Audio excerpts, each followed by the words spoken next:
Hello दोस्तों, इस कहानी के जितने भी पार्ट हैं सभी पार्ट आपको डिस्क्रिप्शन में मिल जाएंगे। आप वहां से चेक कर सकते हैं। सुबह के 10 बजे सब नाश्ते की टेबल पर बैठे हुए थे, सिवाय सारा के। वो अभी भी सो रही थी। सब खाने में बिजी हो गए थे। निधि भी विनय को खिला रही थी, क्योंकि कल रात ज्यादा देर बैठने की वजह से उसकी कमर और पैर थोड़ा सा अकड़ गए थे, जिससे वो आराम कुर्सी पर लेटाकर उसे खिला रही थी। खाते हुए ही विनय को शरारत सूझी। उसने निधि को अपने होठों की तरफ इशारा किया। निधि उसका मतलब समझते हुए उसे अपनी आंखें दिखाईं। विनय ने भी ना में हल्के से गर्दन हिला दी। निधि, अभी आसपास सब हैं, अभी नहीं। इशारे से समझाते हुए ना में गर्दन हिला देती है। विनय रोनी सूरत बनाकर उसे टुकुर टुकुर देखने लगा। निधि को विनय के ऐसे देखने पर बेहिसाब प्यार आया। उसका मन हुआ अभी ही विनय के सीने से लगकर उसे बेहताशा प्यार करे, पर वहां पर सब मौजूद थे। विनय ने एक बार फिर अपने होठों की तरफ इशारा किया। निधि ने पहले की तरह मना कर दिया। अब उसने नकली गुस्सा दिखाते हुए मुंह फेर लिया। निधि उसकी शरारत समझते हुए हल्के से मुस्कुरा रही थी। नाश्ता कराकर वो उसका मुंह साफ कर रही थी। उसने इधर उधर नजर घुमाई, तो कोई बात करने में तो कोई खाने में बिजी था। मौका देखकर मुंह साफ करते हुए उसने जल्दी से उसके अधरों को अपने होठों से छूकर पीछे हट गई। विनय भी उसकी जल्दबाजी देख हंस पड़ा। नैना और जारा, जो तिरछी नजरों से उन दोनों की ही चुहलबाजी देख रही थीं, खिलखिलाकर हंसने लगीं। सबका ध्यान दोनों पर गया। सच में विनय भाई, आप कोई मौका नहीं छोड़ते निधि को प्यार परेशान करने का। मतलब हम सबके बीच में, और ये पागल मान भी गई, आपकी विश पूरी भी कर दी। जारा ने हंसते हंसते कहा। निधि झेप गई और विनय को घूरने लगी। तब तक बाहर से गाने की आवाज आई, जो अभी विनय निधि के ऊपर सटीक बैठ गया था। जब प्यार किया तो डरना क्या, जब प्यार किया तो डरना क्या, प्यार किया कोई चोरी नहीं, फिर छुप छुप आहें भरना क्या। बाकी सब भी दोनों की खिंचाई करने लगे। तभी नैना ने कहा, जारा दी, ये तो कुछ भी नहीं। नैना की बात अधूरी रह गई। तभी सारा की आवाज आई, जो रौनक को ढूंढ रही थी। जारा भागकर उसके पास गई। दी, आपने रौनक को फिर से गलत समझ लिया। कहाँ है वो? प्लीज उन्हें बुला दीजिए। दी, वो बेकसूर हैं। सारा एकदम से रोए जा रही थी और रौनक को बुला भी रही थी। चुप, एकदम चुप। रोना बंद करो पहले आप। और वो रहे आपकी रौनक। जारा ने सामने गार्डन में इशारा किया, जहां रौनक एक 4 साल के बच्चे के साथ फुटबॉल खेल रहा था। हमें सब कुछ पता चल गया है छोटी, कि हमारी छोटी सी गुड़िया अचानक बहुत बड़ी हो गई है। उनमें बहुत हिम्मत आ गई है, जिससे वो बहुत ही बड़े फैसले लेने लगी है और अपनी दी को भूल गई, जो उन्हें देखकर जी रही थी। नहीं नहीं दी, आपको भूलना मतलब जिंदगी का खत्म होना है। इसलिए इन 5 साल में एक भी बार हमारी याद नहीं आई, न ही अपना चेहरा दिखाया। जब सबसे ज्यादा आपको हमारी जरूरत थी, आपने खुद को तन्हा कर लिया। 5 साल से मैं जिंदा ही कहाँ हूँ दी, सांस लेकर अपनी लाश को खींच रही हूँ, सिर्फ आपके और रौनक के लिए। बस बहुत हो गया अब। आपको कोई हक नहीं हमारी छोटी सी गुड़िया को और तकलीफ देने का। आज एक नई सुबह का आगाज हुआ, जिसमें हम सब साथ होंगे, है ना? जारा ने उसे गले लगाते हुए कहा। कई सालों से आंखों में जमा लावा आज फूटकर बह रहा था। दोनों ही बहनें एक दूसरे से लगी फपक रही थीं। निधि ने धीरे से कहा, दी, सारा का इस तरह रोना ठीक नहीं। ऐसी हालत में जारा ने खुद को संभाल सारा को भी चुप कराया। फिर उसके चेहरे को अपने आंचल से साफ कर उसके पेट पर हाथ रखकर कहा, कितना वक्त हुआ है? सारा ने गर्दन नीचे किए हुए ही धीरे से कहा, 16 हफ्ते। जारा ने ध्यान से देखा तो उसका बेबी बम्प थोड़ा सा दिख रहा था। जारा ने उसके सर पर प्यार से हाथ फेर कर माथा चूम लिया। हमारी छोटी सच में बड़ी हो गई है। अब हमारी गुड़िया की गोद में खुद का गुड्डा या गुड़िया होगी, है ना? लेकिन ये रानी कब बड़े होंगे? देखिए, अयान के साथ खुद बच्चे बने हुए हैं। अयान, सारा ने चौंकते हुए पूछा। हाँ, आपके जाने के बाद हम बेहद बीमार हो गए। अस्थमा पेशेंट हम पहले से थे, ऊपर से आपके साथ ज्यादती, फिर रौनक का आपको जबरन साथ ले जाना, ये सब हम बर्दाश्त नहीं कर पाए और बीमार पड़ गए। इलाज करवाने के दौरान पता चला कि हम अपनी माँ बनने की क्षमता खो चुके हैं। हम कभी भी माँ नहीं बन सकते। हमने 2 बार खुदकुशी करने की भी कोशिश की, लेकिन कमबख्त मौत भी दगा दे गई। जफर भाई, सारा, हैरानी और उदासी से बोली। उन्हीं के प्यार और सपोर्ट से आज आपकी दी आपके सामने है। अयान जब 2 साल के थे तो उनके माता पिता एक दंगे में मारे गए थे। अयान के पिता जफर के बहुत अच्छे दोस्त भी थे, इसलिए उन्होंने अयान को कानूनी रूप से गोद ले लिया और मेरी सूनी गोद को ममता से भर दिया। जारा ने अपने आंसू साफ करते हुए सारी बात बता दी थी। सॉरी दी, मैं तो सिर्फ अपने दुख में दुखी थी, आपका दुख सोचा ही नहीं कि मेरी दी कितने दर्द में होंगी। मैं बहुत ही बुरी बहन हूँ, एक बार भी आपकी खबर तक नहीं ली, हमेशा अपना ही रोना रोती रही। मैं सच में बहुत ही खुदगर्ज हूँ। खबरदार, जो आपने फिर से खुद को ब्लेम किया, गलती ना आपकी है ना हमारी। वो वक्त ही कुछ ऐसा था और ये सब होता चला गया। रौनक और सारा को छोड़कर ये चारों वापस अपने घर आ गए। सारा और रौनक को जारा ने अपने ही घर रहने को बोल दिया। सबके बीच की गलतफहमी दूर हो गई थी। अब उन चारों की जिंदगी भी खुशी से कट रही थी और इन चारों की भी। कहने को सब दोस्त थे, पर इनके बीच एक दर्द का रिश्ता बन गया था जो इन सभी को एक दूसरे को मजबूती से बांधे हुए है। कहते हैं हम हंसते तो सभी के साथ हैं, पर रोते उसके साथ हैं जो बेवजह हंसी के पीछे की उदासी को देख या समझ पाए। समय अपनी गति से चलता रहा। विनय में भी काफी इम्प्रूवमेंट हुआ था। तन्मय नैना की बढ़ती नजदीकियों को देखते हुए विनय ने दोनों को कोर्ट मैरिज करने को कहा और दोनों मान भी गए। 2 साल कब बीत गए पता भी नहीं चला। सारा ने भी एक बेटी को जन्म दिया था जिसका नाम आयना रखा गया। एक हफ्ते बाद उसका पहला बर्थडे था। नैना ने भी खुशखबरी दे दी थी। विनय और निधि सबकी खुशी में खुश थे, पर निधि अपने आप में एक अधूरापन सा महसूस करती थी। विनय उसकी हालत से अनजान नहीं था, पर वो भी पैरालाइज्ड होने की वजह से मजबूर होकर रह गया था। तो वो भी एक आम इंसान कितना खुद को मजबूत करता और कब तक। अब वो भी कमजोर पड़ रहा था। हमेशा से निधि को रूमानियत से छेड़ने वाला विनय अब थोड़ा सा चुपचाप शांत रहने लगा था। उसका ये बदलाव निधि से भी छुपा नहीं था, बस उसका दिल कट कर रह जाता। एक सुबह निधि लड्डू जी को स्नान कराकर आरती की तैयारी कर रही थी। हमेशा की तरह विनय उसके पास अपनी व्हील चेयर पर बैठा अपनी सोच में गुम था। निधि ने देखा तो वो उसके नजदीक आकर पीछे से उसके कंधे पर अपनी गर्दन रख उसके गाल से अपने गाल मिलाते हुए कहती है, कहाँ खोए रहते हैं विनय जी, आजकल आपकी ये खामोशी बहुत तकलीफ दे रही है मुझे। इन सब पर लड्डू गोपाल की तरफ इशारा करके, छोड़ दीजिए। न जाने विनय किस ख्याल से खोया था कि उसने अनजाने में निधि को झटक कर खुद से दूर करते हुए उस पर पहली बार जोर से चिल्लाया, प्लीज दूर रहो थोड़ी देर, हमेशा ये सब जरूरी नहीं होता। वो आगे कुछ और बोलता, उसकी नजर सहमी हुई निधि पर गई जो भरी हुई आंखों से उसे ही देख रही थी। विनय का दिल धक से रह गया। उसे एहसास हुआ कि वो अनजाने में क्या कर बैठा है। उसने कसकर अपनी आंखें और मुट्ठी भींच ली। शोर सुनकर नैना तन्मय भी अपने कमरे से निकलकर बाहर हॉल में आ गए। उनके आने की आहट सुनकर निधि लड्डू जी की आरती शुरू कर दी। आरती खत्म होकर रोज की तरह निधि ने तन्मय नैना को आरती दी। नैना बहुत ही गौर से उसे देख रही थी। उसने कुछ कहने की कोशिश की, लेकिन अब निधि ने इशारे से मना कर दिया। रोज की तरह ही वो विनय को भी आरती दी। अपने एक हाथ से आरती की आंच उसके सर से लगाया।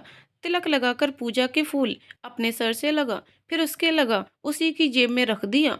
प्रसाद और पंचामृत खिलाने के बाद हमेशा की तरह उसका मुंह अपने आंचल से साफ कर उसके गाल पर हथेली रख फिर वापस मुड़ गई। सब कुछ रोज की तरह ही था, बस फर्क इतना था, आज निधि अपने विनय जी को देख नहीं रही थी, न ही कुछ बोल रही थी। ये बात विनय को कचोट रही थी।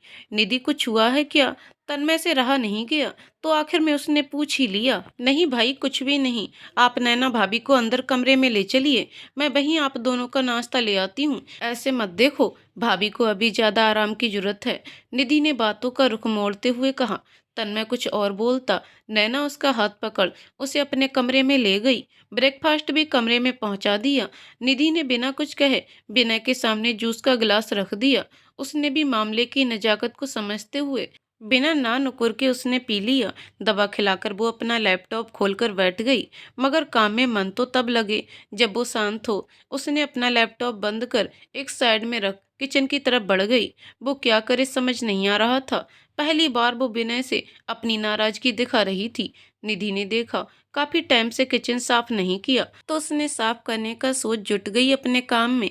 विनय हॉल में से ही उस पर नजर बनाए हुए था। आज उसने निधि में कुछ बदलाव देखे थे। निधि वो निधि नहीं रह गई थी जो विनय की थोड़ी सी ऊंची आवाज में ही किसी कोने में दुबक कर सारा दिन रोती थी और उसके सामने भी नहीं आती थी। लेकिन आज की निधि उसे खुलकर अपनी नाराजगी जता रही है। विनय सोचकर हंस दिया। निधि ने तिरछी नजरों से देखा तो और चिढ़ गई। सुबह सुबह मुझे इतने जोर जोर से डांट दिया और अब मनाने की बजाय मेरा मजाक उड़ा रहे हैं। खड़ूस कहीं के। माना कि दुखी हैं और अनजाने में ही मुझे छिड़क दिया, पर मुझे भी तो दुख हुआ और बुरा भी लगा। मगर ये महाशय, वो खुद से बड़बड़ाती हुई दोबारा काम में लग गई। विनय उसकी ये आदत जानता था। उसे जब कुछ बुरा लगता है तो वो खुद में बड़बड़ाती है। विनय मुस्कुराते हुए उसे गौर से देखने लगा। अचानक उसकी आंखें हैरत से फैल गईं। उसने खुद से ही कहा, विनय तेरी जिंदगी तेरे सामने है, उसमें इतना बड़ा बदलाव आ गया, तुझे देखा तक नहीं। गधा है तू पूरा का पूरा। जापान में निधि विनय को 2 साल से ज्यादा समय हो चुका था। विनय ने इस तरफ ध्यान ही नहीं दिया, लेकिन आज वो अपनी आंखों को यकीन दिला रहा था और मुस्कुरा रहा था। उसकी डरी सहमी हुई निधि आज आत्मविश्वास से लबरेज है। जो स्याह रंग उसकी पहचान थी, वो स्याह रंग अब कहीं से भी नजर नहीं आता। निधि का स्याह रंग कब गेहुए रंग में रंगा गया, पता ही नहीं चला। विनय के नजरिए से सुंदर तो वो थी ही, अब और ज्यादा दिलकश लगने लगी थी। आज की निधि और कल की निधि में जमीन आसमान का फर्क आ गया था। विनय मन ही मन भगवान को धन्यवाद देने लगा। लड्डू जी, मेरी निधि आपको बहुत मानती है, उसके अटूट विश्वास का ही फल है जो आज मैं भी आपके सामने नतमस्तक हूँ। लड्डू जी प्लीज मुझे मेरी निधि के लिए ही ठीक कर दीजिए। मैं उसका आंचल खुशियों की किलकारी से भरना चाहता हूँ। भगवान, मुझसे अब उसकी अनकही उदासी देखी नहीं जाती। उसी के लिए मुझे ठीक कर दो, मेरी निधि के लिए ही। एक बार फिर से वो निधि की तरफ अपनी नजर घुमाता है तो उसकी आंखें डर और गुस्से से फैल गईं। वो चिल्लाना चाहा, मगर घबराहट में उसके मुंह से आवाज नहीं निकल रही थी। निधि लेडर सीढ़ी पर खड़ी ऊपर की तरफ बने कैबिनेट साफ कर रही थी और वहां का सारा सामान, जो कि कांच के बड़े जार और डिब्बे थे जिसमें अचार, नमकीन और स्नैक्स थे जो इंडिया से भेजे गए थे, तन्मय के मम्मी के द्वारा, और भी कांच का बहुत सा सामान रखा था। और ठीक उसी के ऊपर निधि खड़ी थी। विनय ने देखा लेडर धीरे धीरे फिसल रहा है। निधि अपने ही काम में लगी हुई थी। उसे लेडर के फिसलने का एहसास तक नहीं था। उधर विनय थोड़ा सा चीखने की कोशिश कर रहा था, मगर नाकामयाब हो गया और जिसका डर था वही हुआ। विनय जी, निधि की चीख सुनाई दी। निधि ने महसूस किया कि वो गिरी थी, पर गिरी नहीं, हवा में ही किसी ने उसे थाम लिया था। उसने अपनी बंद आंखें, जो उसने गिरने की वजह से मींच ली थीं, अब खोलकर देखा तो हैरानी और खुशी से उसकी आंखें चौड़ी हो गई थी। विनय उसे अपनी बाहों में लिए गुस्से से घूर रहा था, साथ ही लगातार उसकी आंखें बरस रही थीं। वो कुछ कहने को मुंह खोले उससे पहले ही विनय ने उसे डांटना शुरू कर दिया। चुप, एकदम चुप। ध्यान कहाँ था तुम्हारा? अगर आज तुम्हें कुछ हो जाता तो? क्या ऐसे टुकुर टुकुर देखने से मैं तुम्हें माफ नहीं करने वाला? इतनी बड़ी लापरवाही, वो भी तब जब पता हो कि खुद की जिंदगी से मेरी सांसें बंधी हुई हैं। अगर तुम इन कांच के बर्तनों पर गिरती तो सोचकर भी मेरी रूह कांप रही है। क्या हो सकता था? निधि ने फिर कुछ कहना चाहा, लेकिन विनय ने फिर डांट दिया। जानता हूँ सुबह की वजह से नाराज हो, पर उसका बदला ऐसे लोगी? निधि ने एक बार नीचे की तरफ देखा तो डर गई। सच में अगर वो इन कांच के बर्तनों पर गिर गई होती तो आज उसके साथ कुछ बड़ी अनहोनी हो गई होती। बिना बिना रुके उसे लगातार डांटे जा रहा था। निधि को पता था उसे शांत कैसे करना है। निधि ने अपनी बाहों को उसके गले में डाल दिया और थोड़ा सा उचक कर अपने होठों से उसके होठों को लॉक कर दिया। विनय अब भी उसे अपनी गोद में लिए खड़ा था। उसने धीरे से अपनी आंखें बंद कर लीं, साथ ही निधि को भी, और टाइट कस लिया। एक डीप किस के बाद निधि ने उसे छोड़कर धीरे से विनय के कान में कहा, विनय जी, आप अपने पैरों पर खड़े हैं बिना किसी भी सहारे के और मुझे भी गोद में लिए। हाँ, खड़ा हूं तो, कहते हुए उसने अपने पैरों की तरफ देखा तो वो हैरान रह गया। वो सच में अपने पैरों पर खड़ा था, मतलब वो चल सकता था। उसने निधि को अपने सीने से लगा लिया और आधे घंटे पहले जो कुछ हुआ था वो सोचने लगा। निधि जिस सीढ़ी पर खड़ी थी वो लगातार फिसल रही थी। तन्मय हॉस्पिटल जा चुका था। नैना अपनी रूटीन चेकअप के लिए उसी के साथ चली गई थी। घर में कोई भी नहीं था जिससे बिना आवाज देता या निधि की मदद को बुलाता। वो तेजी से अपने हाथ पांव हिलाने लगा, अपने हाथों की मदद से व्हील चेयर से उठने की कोशिश करने लगा, जिससे उसकी रीढ़ की हड्डी में तेज दर्द की लहर दौड़ गई। मगर निधि का सोच उसे अपना दर्द महसूस नहीं हुआ। बार बार की कोशिश और निधि की चीख से आखिर बिना कामयाब हो ही गया। वो एक झटके से खड़ा हो भागता हुआ निधि को अपनी बाहों में ले लिया। अगर कुछ मिनट और देर होती तो विनय ने तुरंत अपनी आंखें खोल दी। अब भी वो निधि को गोद में लिए हॉल में आ गया था और उसने निधि को सोफे पर बैठाकर खुद उसके सामने घुटनों के बल बैठ गया। निधि ने उसका चेहरा पकड़ उसका सर चूम लिया। दोनों भावुक होकर एक दूसरे को गले लगाए बैठे रहे। डॉक्टर ने थोड़े से इंस्ट्रक्शन के साथ विनय को जाने दिया। तन्मय नैना भी विनय को अपने पैरों पर खड़ा देख बहुत खुश थे। ऐसे ही पूरा दिन निकल गया। रात में विनय जब अपने कमरे में आया तो देखा निधि किसी गहरी सोच में गुम थी। उसे विनय के आने का पता भी नहीं चला। विनय ने उसे पीछे से ही अपनी बाहों में भरकर उसके कान के पास मुंह लगाकर धीरे से कहा, निधि जी कहाँ खोई हो? कहीं नहीं। सुबह की बात याद आ रही है ना? अगर सही समय पर आप नहीं आए होते तो शायद अभी मैं आपके सामने नहीं, कहीं और होती या होती ही नहीं। विनय ने उसे अपनी तरफ घुमा, उसकी कमर पकड़कर अपने सीने से लगा लिया और उसकी आंखों में देखते हुए कहा, अभी तुम मेरे पास मेरी बाहों में हो, यही सच है। जानती हो निधि, आज मैंने तुम्हारे लड्डू जी से तुम्हारे लिए कुछ मांगा और उन्होंने बिना देर किए दे भी दिया। थैंक्स लड्डू गोपाल जी। एक बार फिर से। अच्छा, तो आपने फिर क्या मांगा? आपने लड्डू गोपाल जी से जो आपको तुरंत मिल गया। तुम्हारी खुशी से बढ़कर मेरे लिए और कुछ हो ही नहीं सकता, तो वही मांग ली। मेरे लड्डू जी हैं ही इतने प्यारे। और मैं, आप मेरे लिए वो भगवान राम हैं जिनके पैरों की धूल से एक पत्थर स्त्री बन गई। मैं भी एक स्त्री ही, एक काला पत्थर थी जो जमाने की ठोकरों में पड़ी हुई थी। लेकिन आपने आकर इस रास्ते के पत्थर को उठा, अपने मन मंदिर में बैठाया। चुप करो यार, ये विनय पुराण बंद करो। विनय ने उसे हल्के से डांटा। निधि मुझे इंसान ही रहने दो, भगवान मत बनाओ। तुम बनी हो सिर्फ मेरे लिए हो। जब तुम्हें पहली बार देखा था तो दिल धड़क उठा था, देखते ही तुमसे प्यार हो गया था। कहते हुए उसने एक बार फिर से उसे अपनी गोद में उठा लिया। अरे क्या करने लगे? अभी आप पूरी तरह से ठीक नहीं हैं। जो सुपरमैन बन रहे हैं उतारिए मुझे। बिल्कुल भी नहीं, इतनी भी भारी नहीं हो तुम। वैसे भी ये मेरा पसंदीदा काम है जिसे करने से तुम भी मुझे नहीं रोक सकती, मेरी एंग्री बर्ड। विनय ने उसे ले जाकर बेड पर लिटा दिया, फिर उसके दोनों तरफ हाथ रख झुकते हुए उसकी आंखों में देखने लगा। निधि भी शांत लेटी हुई उसकी आंखों में ही खो गई थी। कमरे में एकदम शांति छा गई, मगर दोनों के मन में बहुत शोर था। विनय ने अचानक से निधि को उठाकर अपने सीने से लगा लिया और फपक कर रो पड़ा। निधि भी उसके सीने से लगी फपक पड़ी थी। निधि विनय ने जब से अपना बच्चा खोया था और इतनी बड़ी मुसीबतें झेलते हुए आगे बढ़ गए, मगर दोनों ने एक बूंद भी आंसू नहीं बहने दिया। दोनों एक दूसरे को संभाल रहे थे। दोनों ही एक दूसरे के सामने कमजोर नहीं पड़ना चाहते थे। लेकिन आज जो कुछ हुआ और पिछला सब, अपने अंदर जो दर्द का लावा उन्होंने छुपाया था वो पिघलकर आंखों से बाहर निकल रहा था। दोनों आज एक दूसरे के सामने बिखर गए थे। अब उन्हें भरोसा था कि वो संभाल लेंगे एक दूसरे को। ऐसे ही रोते हुए दोनों कब सो गए थे पता ही नहीं चला। विनय और निधि मंदिर से दर्शन और भगवान का धन्यवाद कर घर लौट रहे थे कि गाड़ी खराब हो गई। 2 दिन मौसम भी खराब बना हुआ था। विनय ने गाड़ी को साइड लगाकर पैदल ही घर जाने की सोची, क्योंकि घर ज्यादा दूर नहीं था और नैना भी तो अकेली थी। निधि ने भी तन्मय को अपनी स्थिति बता दी और साथ ही नैना को भी फोन पर सब बता दिया। चलते चलते बारिश शुरू हो गई और ओले भी गिरने लगे। लो भाई, सर मुड़ाते ही ओले गिरने लगे। सही बात कही है किसी ने। मतलब ये कि जब तक हम गाड़ी में थे तो मौसम सिर्फ खराब था, लेकिन जैसे ही गाड़ी खराब हुई, बाहर निकलकर पैदल ही घर जाने लगे तो देखो क्या हुआ है। निधि खिलखिलाकर हंसने लगी। विनय ने गौर किया, आज निधि कई अरसे के बाद खुलकर हंस रही है। उसका ध्यान बरबसी उसके चेहरे पर रुक गया। ओलों से बचने के लिए दोनों ने एक पेड़ का सहारा लिया था। निधि पूरी तरह से भीग चुकी थी, उसके कपड़े भी उसके जिस्म से चिपक गए थे। विनय की नज़र उस पर पड़ी तो बस देखते ही रह गया।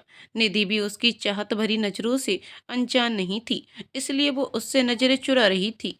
विनय ने अपने धड़कते दिल के साथ उसे अपने करीब खींचकर उसका चेहरा अपने हाथों से लेकर उसके लबों पर अपने दहकते हुए अंगार लब रख दिए थे। दिन ऐसे ही बीत रहे थे, विनय और निधि पास होकर भी दूर। जहां निधि उसके करीब आने की कोशिश करती, वहीं विनय एक हद तक ही उसके करीब आता था। निधि ने ये मान लिया था कि अभी शायद फिजिकली विनय तैयार नहीं है।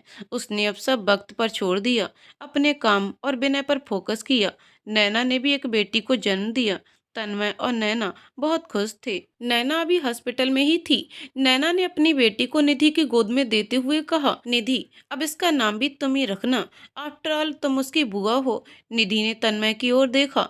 हाँ, नाम तो तू ही रखेगी। पता है निधि, जब तुझे पहली बार देखा था तो सिर्फ दिल से ही आवाज आई थी। मेरी कोई अपनी बहन होती तो एकदम तेरे जैसी होती, क्योंकि तेरे प्यार में हमेशा माँ का एहसास होता था। आज मेरी जिंदगी में दो सबसे बड़ी खुशी हैं, वो भी तेरे ही कारण है। एक नैना मेरी जिंदगी, दूसरी मेरी प्रिंसेस, मेरी जान। मतलब भाई मैं कुछ भी नहीं रही अब। पागल, तेरे ही कारण से तो ये अनमोल खुशी का खजाना मिला है मुझे। तू मेरी पहली बच्ची ही रहेगी, समझी बच्ची। तन्मय ने हंसते हुए एक चपत लगाई निधि के सर पर। भाई, आपने फिर मुझे बच्ची कहा, मैं अब बच्ची नहीं हूँ। निधि ने झूठा गुस्सा दिखाते हुए कहा। हाँ तन्मय जी, अब आपकी बहन बच्ची नहीं है, बल्कि कुछ समय बाद ये भी हमें स्पेशल वाली खुशी देंगी, है ना बच्ची। ओह सॉरी निधि।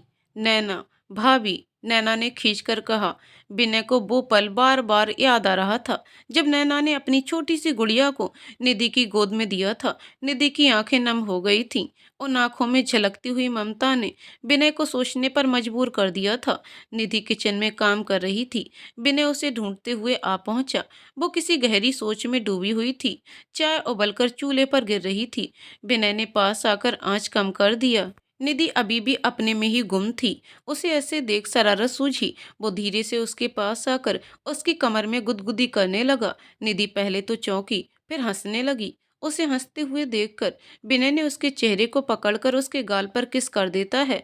ऐसे ही हंसती रहा करो, तुम्हें ऐसे हंसते हुए देखकर मेरी उम्र बढ़ जाती है। विनय और निधि एक बार फिर हॉस्पिटल में थे। विनय को डॉक्टर ने पूरी तरह फिट बता दिया था। निधि की पुरानी केस हिस्ट्री देखने के बाद और कुछ टेस्ट के बाद उसे भी गायना ने फिट एंड हेल्थी बता दिया था। विनय के पूछने पर कि क्या निधि प्रेगनेंसी कंसीव कर सकती है, तो गायनोलॉजिस्ट ने कहा कि वो अभी भी अपना बेबी प्लान कर सकती है, अब कोई भी प्रॉब्लम नहीं है। विनय ने ये सुनकर राहत की सांस ली और खुशी से उसकी आंखें भर आईं। वहीं निधि ये सब सुनकर हैरान हो गई थी। उसके बारे में इतनी बड़ी बात और उसे ही नहीं पता था। वो बस विनय को घूरे जा रही थी। नैना घर आ गई थी। उसकी छोटी गुड़िया का नाम निधि ने तमन्ना रखा था, जिसमें तन्मय और नैना के नाम के लेटर थे। छोटी तमन्ना के वेलकम के लिए छोटी सी पार्टी रखी गई थी, जिसमें सारा, रौनक, जफर, जारा और कुछ ऑफिस स्टाफ शामिल था। सब तन्मय नैना की खुशी में खुश हो रहे थे। सारा निधि के पास आकर बैठ गई। वैसे ऑफिस में मिलना हो ही जाता था, पर ऐसे पर्सनली कभी कभी हो पाता था। सारा अब वो सारा नहीं रह गई थी। अब वो सादगी से भरपूर और शांत सी आत्मविश्वास से भरपूर व्यक्तित्व की मालकिन थी। कैसी हो निधि? ठीक हूँ, आओ बैठो। सचमुच ठीक हो? हम, पर तुम्हें ऐसा क्यों लगा? तुम ऑफिस में मेरी बॉस हो, लेकिन यहाँ उम्र और तजुर्बे में मैं तुम्हारी बॉस हूँ। सारा ने निधि की चेन को पकड़कर अपने सामने करते हुए कहा। तुम्हारी आंखों में तुम्हारे अंदर की औरत को तड़पते हुए कई बार मैंने महसूस किया है। पहले विनय भाई का व्हील चेयर पर होना समझ आता था, लेकिन अब तो उन्हें ठीक हुए भी काफी अरसा बीत गया। तो अब तुम दोनों अपना परिवार बढ़ाने की तरफ ध्यान दो। सारा की बात पर निधि ने उसे कल हुए डॉक्टर से बात और रिपोर्ट के बारे में सब कुछ बता दिया। सच में निधि, तुमने बहुत बहादुरी से जिंदगी की तकलीफों का सामना किया है, लेकिन ये सब विनय जी के बिना मुमकिन नहीं था। पार्टी खत्म हो गई। सब मेहमान अपने घर जा चुके थे। तन्मय, नैना भी अपने कमरे में आराम करने चले गए। निधि किचन की तरफ जाने लगी तो विनय ने उसे लपक कर अपनी बाहों में उठा लिया और अपने कमरे में ले गया। उसे बेड पर बिठाकर खुद उसके पास घुटनों पे बैठ गया। फिर उसकी चिन को पकड़कर उसकी आंखों में देखते हुए कहा, बहुत बुरा हूं ना मैंने हमेशा अपनी मर्जी चलाई। तुम्हारे मन का कभी सोचा ही नहीं।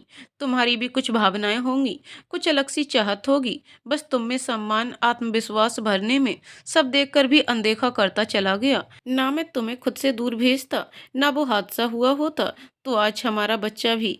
निधि ने उसके मुंह पर हाथ रख चुप करा दिया और उसे अपने गले से लगा लिया। विनय जी, जो होना था हो गया। वैसे भी नियति के आगे किसकी चली है। आप खुद को दोष मत दीजिए। हमारी किस्मत में शायद यही लिखा हुआ था। फिर आप जैसा हमसफर लाखों में किसी एक को मिलता है, और वो लाखों में एक खुश नसीब मैं हूँ। निधि ने बोलते हुए उसके होठों को छू लिया। विनय ने उसे अपने आगोश में और कस लिया। तुमने बहुत ही सब्र किया है निधि, अब और नहीं। तुम्हारा रोम रोम अपने प्यार से भर दूंगा। विनय ने धीरे से उसे बेड पर लिटा दिया और उसके बालों में उंगलियां फेरने लगा। सब्र मेरा था तो संयम आपका भी कम नहीं था। इंतजार की आग में सबसे ज्यादा आप जले हैं। मैं भी अपने प्यार से आपकी तपिश को शीतल कर दूंगी। विनय धीरे धीरे से उसके चेहरे को चूमते हुए होठों पर आकर ठहर गया। दोनों की आंखें एक दूसरे से टकराईं तो निधि ने पलकें झपका दी। उसके ऐसा करते ही विनय ने तुरंत ही अपने होठों से उसके होठों को लॉक कर दिया। निधि भी उसका साथ दे रही थी। दोनों मदहोशी के आलम में एक दूसरे में खोते चले गए। उनका प्रथम मिलन तो नहीं था, लेकिन उससे कम भी नहीं था। दोनों का सालों का इंतजार खत्म हुआ था। 4 महीने बाद आज विनय का जन्मदिन और शादी की सालगिरह भी थी। तन्मय और नैना ने दोनों के लिए छोटी सी पार्टी रखी थी, जहां वही उनके पुराने दोस्तों का साथ था, जो परदेश में भी अपने देश जैसा फील करवा दिया करता था। ईद हो या दिवाली, सब साथ मिलकर मनाते थे। शाम को सबका धीरे धीरे आना शुरू हो गया, लेकिन ये तीनों लड़कियां गायब थीं। बच्चों का डिपार्टमेंट जारा संभाले हुए थी। विनय भी तैयार होकर आ गया था। सब उन तीनों का वेट कर रहे थे। तमन्ना सबसे छोटी थी। अब उसने रोना शुरू कर दिया तो तन्मय ने उसे दूध पिला सुला दिया। रौनक ने भी अयाना को सुला दिया और वहां अयान को बैठा दिया दोनों को देखने के लिए। रौनक से रहा नहीं गया तो वो बोला, भाई मैं जा रहा हूँ, उन लोगों को लेकर ही आऊँगा। मेरा मन घबरा रहा है और बच्चे भी परेशान हो रहे हैं। अभी वो बोल ही रहा था, तभी सारा की आवाज़ सुनाई दी। कौन परेशान हो रहा है रौनक जी? यार कितनी देर लगा दी तुम लोगों ने, और मैं और बच्चे परेशान हो रहे थे। रौनक ने उसे साइड हक करते हुए कहा, कौन परेशान हो रहा था? भाभी लग रही है। लगने के लिए ही तो खींचा है, तो लगेगा ही। पर जारा, आप रोनी का कान खींच क्यों रही हैं? जफर ने आते हुए पूछा। ये इन तीनों को अकेले छोड़कर क्यों आ गए? ये आप अपनी बहन से ही पूछिए। दीवो, हम दोनों मिलकर निधि को पार्लर में ले गए थे। आप तो जानती हैं उसे इन सब चीज़ों से चिढ़ है, लेकिन आज उसकी एनिवर्सरी थी, तो कुछ टाइम बाद हम लोग वापस अपने देश में होंगे। फिर पता नहीं कब ऐसा मौका मिले, इसलिए आज का दिन उसके लिए स्पेशल कुछ होना चाहिए। पर निधि ने कहा। जारा ने अधीर होकर पूछा। तभी लाइट डिम हुई। विनय और निधि हॉल के बीच में खड़े थे। सबका ध्यान उनकी तरफ गया। अरे वाह, आज तो मैडम पहचानने में नहीं आ रही हैं। विनय भाई, तुम्हारा क्या होगा? रौनक ने एक्साइटेड होते हुए। तो जारा और सारा ने उसे घूरा। ओ हेलो ब्यूटीज, वो मेरी बॉस हैं, तो इतनी तारीफ तो उसकी बनती है, उसने डरते हुए कहा। तो वो दोनों बहनें हंसने लगीं। तो जाओ अपने बॉस की तारीफ उसके सामने से करो। सारा, तुम्हें अपना शौहर वन पीस में अच्छा नहीं लगता है? बॉस के पति और उसके भाई को देखा है? डॉक्टर कम बॉडी बिल्डर ज्यादा लगते हैं, तो अपने भाई को साथ ले जाओ। जारा ने कहा। मेरा भाई उन दोनों से भी बड़ा कसाई है। क्या यार, आप दोनों खूबसूरत औरतें मिलकर आज मेरा जनाजा निकालना है क्या? जनाजे का पता नहीं, लेकिन तुम्हारा जुलूस जरूर निकलेगा। जफर की गंभीर आवाज से रौनक जारा के पीछे खड़ा हो गया और वो तीनों एक दबी हुई हंसी हंसने लगे। विनय की तो आज नजर ही नहीं हट रही थी निधि से। अभी तक तो उसने निधि को सिर्फ सादगी में देखा था, आज उसे पूरे श्रृंगार में देखकर खुद को बमुश्किल रोक पा रहा था। निधि का भी कुछ ऐसा ही हाल था। दोनों ही एक दूसरे से नजर बचाकर एक दूसरे को देख रहे थे। तभी नैना ने विनय के हाथ में माइक देते हुए कहा, आज सिर्फ निधि के लिए। विनय ने निधि के हाथों को थामकर उसकी आंखों में आंखें डालते हुए गाना शुरू किया। वो दोनों एक दूसरे में खोए इतनी शिद्दत से गा रहे थे कि बाकी के लोग भी अपने पार्टनर के साथ खोने लगे। चारों अपने अपने प्यार को बाहों में लेकर झूम रहे थे। गाना खत्म होते ही जोरदार सीटियों और तालियों की आवाज से सब होश में आए। विनय कमरे में बैठा कुछ बोले जा रहा था, लेकिन निधि चुपचाप अपने किसी काम में लगी हुई थी।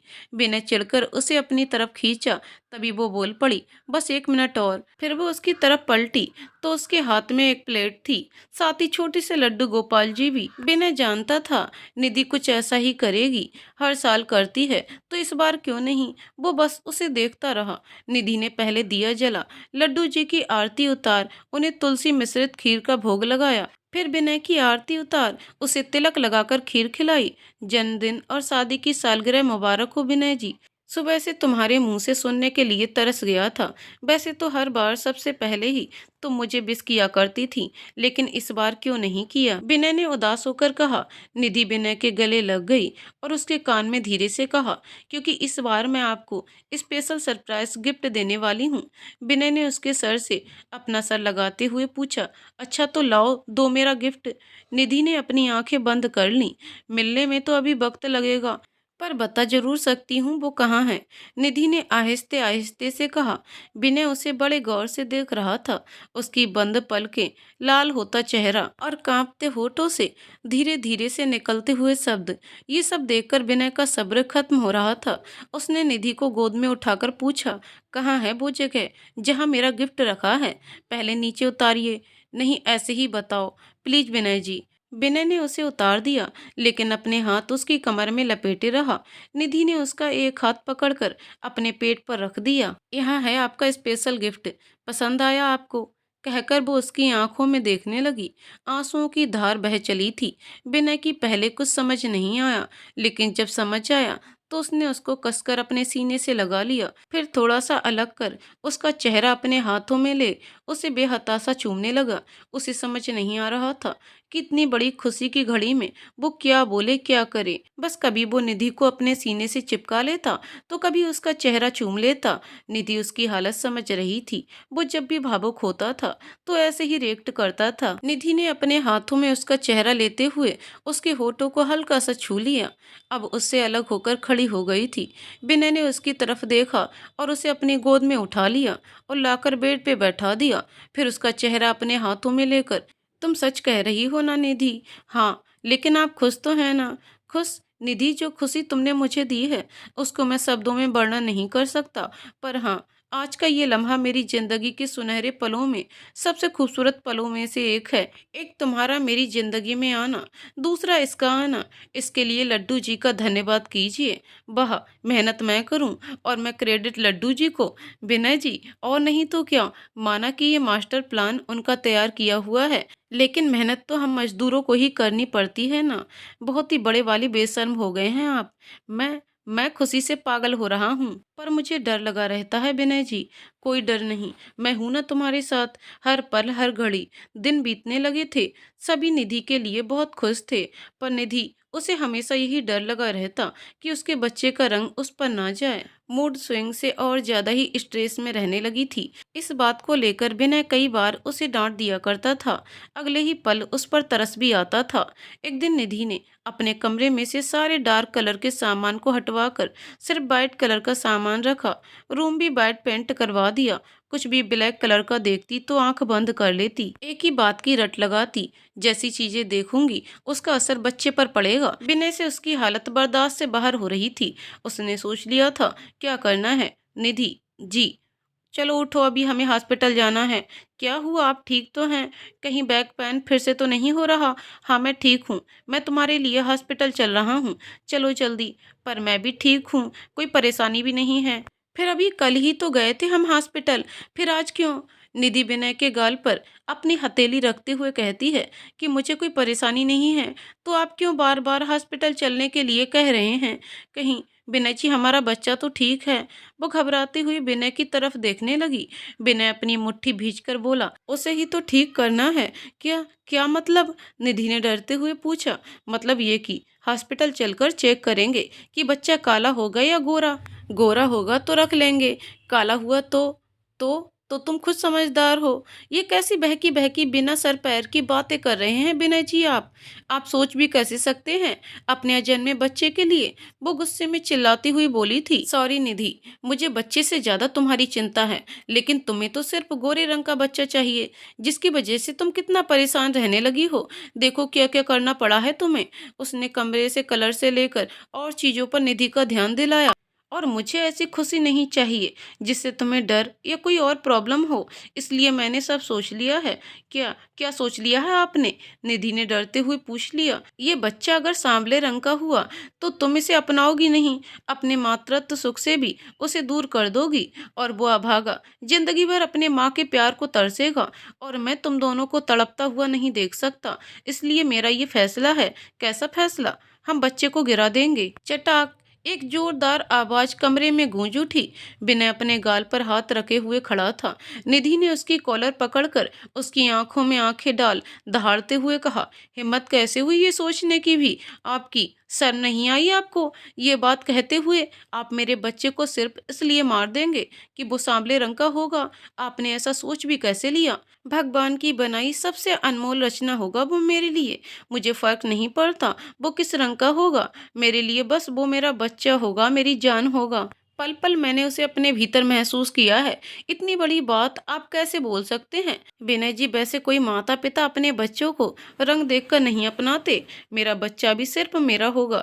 मुझे फर्क नहीं पड़ता गोरा होगा मेरी तरह काला या कुरूप, वो बस मेरा होगा। विनय निधि को इस तरह देखकर तो डर गया था। आज निधि एक घायल शेरनी की तरह लग रही थी, जो अपने बच्चे पर आई हर मुसीबत को अपने पर ले लेगी या उसको नुकसान पहुंचाने वाले के साथ क्या करेगी। तभी कमरे में आते हुए नैना और तन्मय की आवाज आवाज दोनों के कानों में पड़ी। निधि ने अभी भी विनय का गिरेबान पकड़ा था। यही बात तो हम सब तुम्हें कितने महीनों से समझा समझा कर थक गए थे, लेकिन तुम समझ कर भी नहीं समझना चाहती थी, तो विनय जीजू ने इस नाटक का सहारा लिया। नाटक? निधि ने हैरान होकर कहा। हाँ बच्ची, नाटक, तन्मय ने कहा, फिर हंसने लगा। वैसे निधि, तुमने क्या जोरदार फटका मारा है मेरे दोस्त को। देखो कैसे लाल टमाटर बना हुआ है। उसकी बातों से निधि को एहसास हुआ कि वो किस परिस्थिति में खड़ी थी। उसने विनय की तरफ देखा। वो उसे ही भरी आंखों से देखे जा रहा था।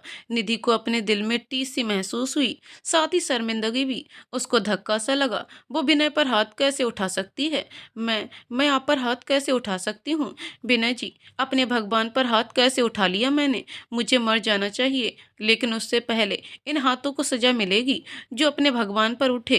किसी को कुछ समझ आता तब तक निधि ने पास रखे फ्लावर पार्ट को उठाकर अपने उसी हाथ पर वार किया जो विनय के गाल पर पड़े थे। निधि! विनय चीख पड़ा।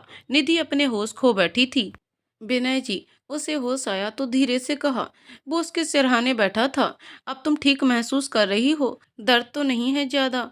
निधि ने दूसरे हाथ से उसके गाल को छुआ। अब भी वहां उंगलियों के निशान थे।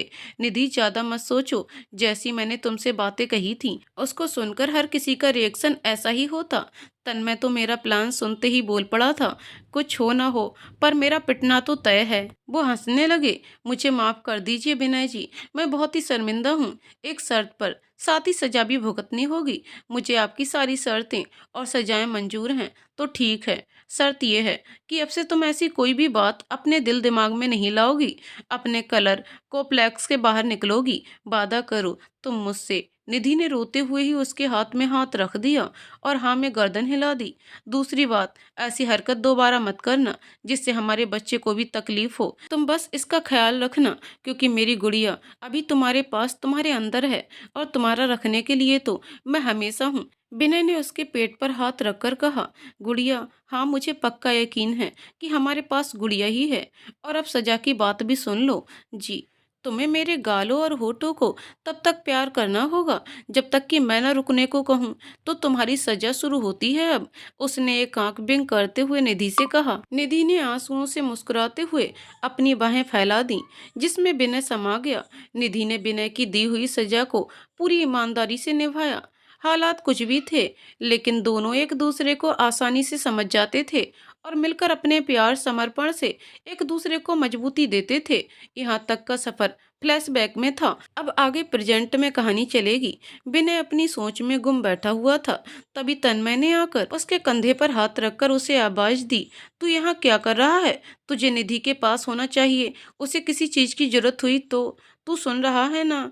मैं हार रहा हूँ तन्मय, वो आज भी वही है जहाँ 10 साल पहले थी। तुझे ऐसा क्यों लगा?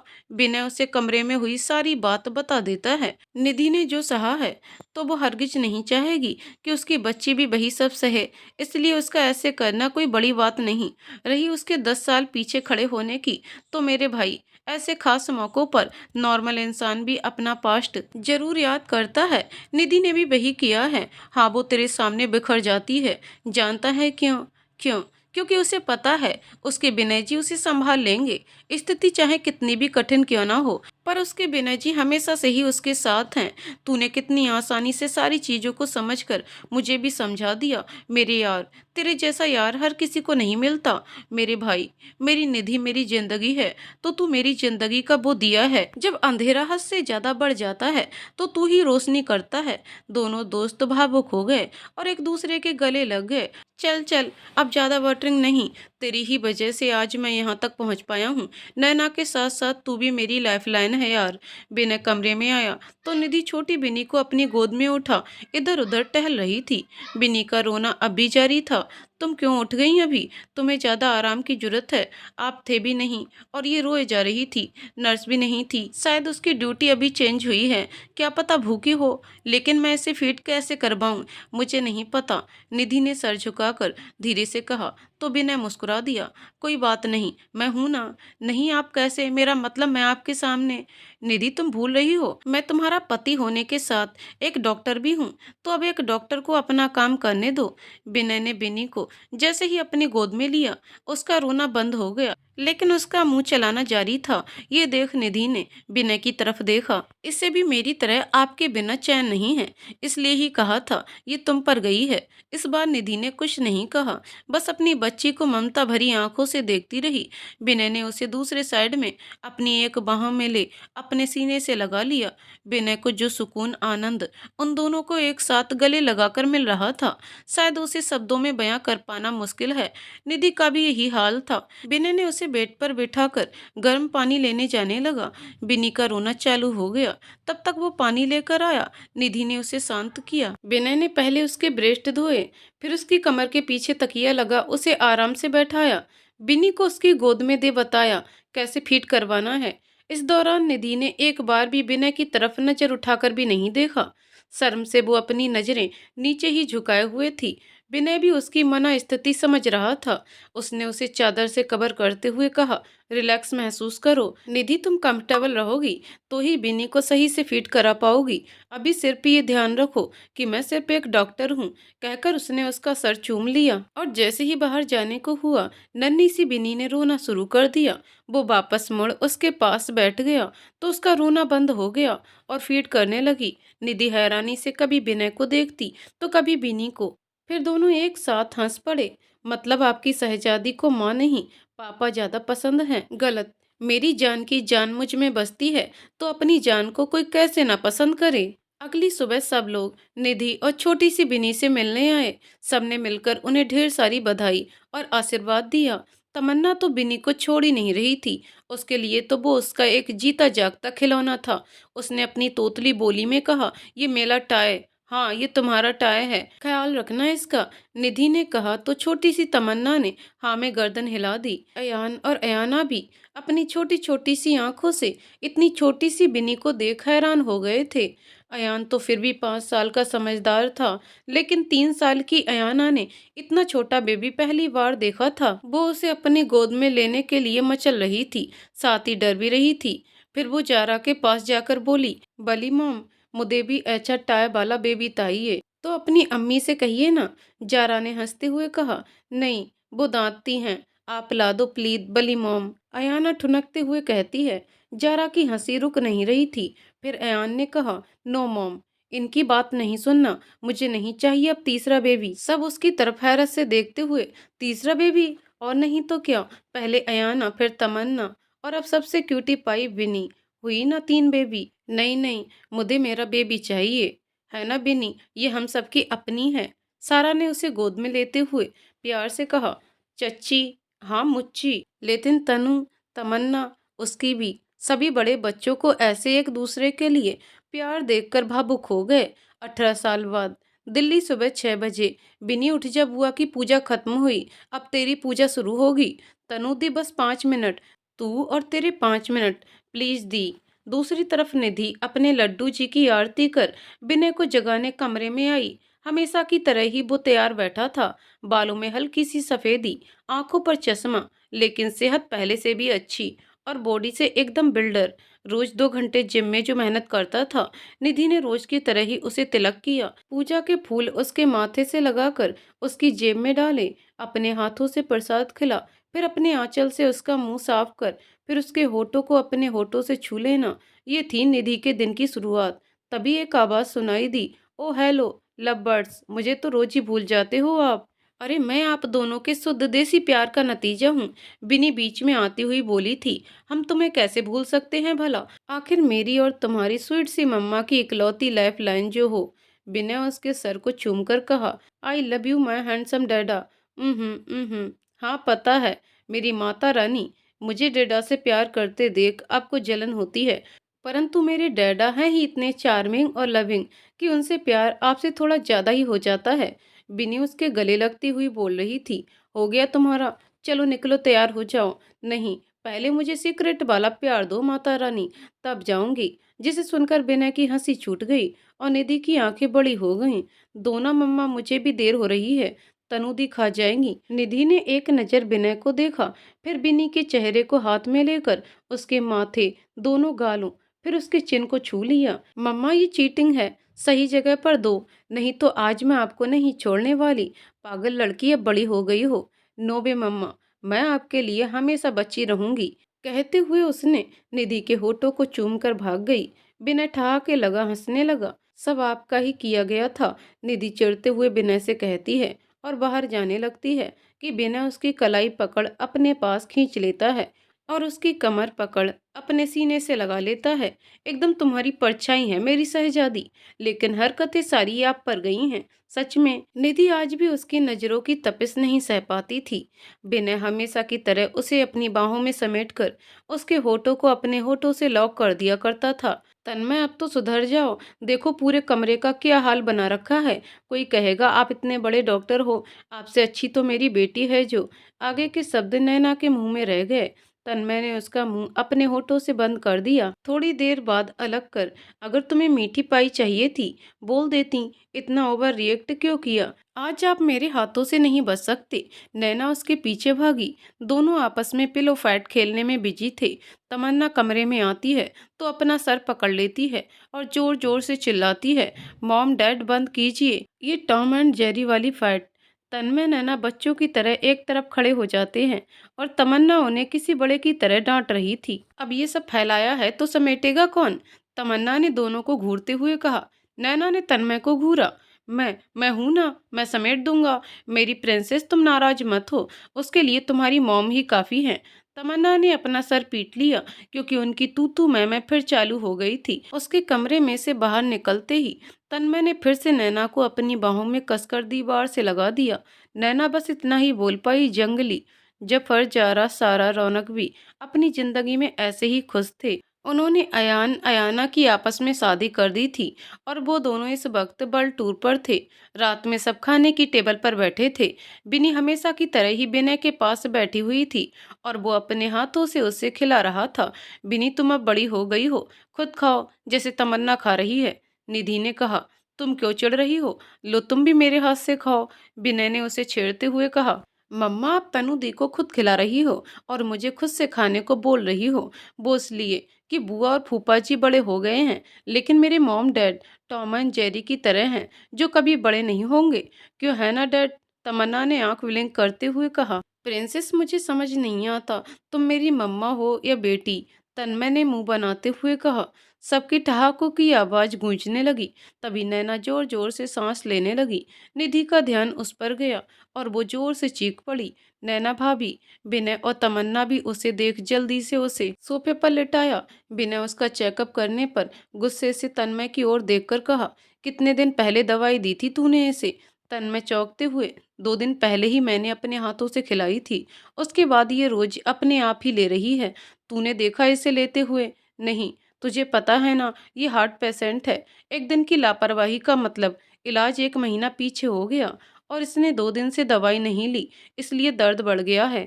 तमन्ना और बेनी डर गई थीं, जिसे निधि संभाल रही थी। बुआ मॉम ठीक तो हो जाएंगी ना?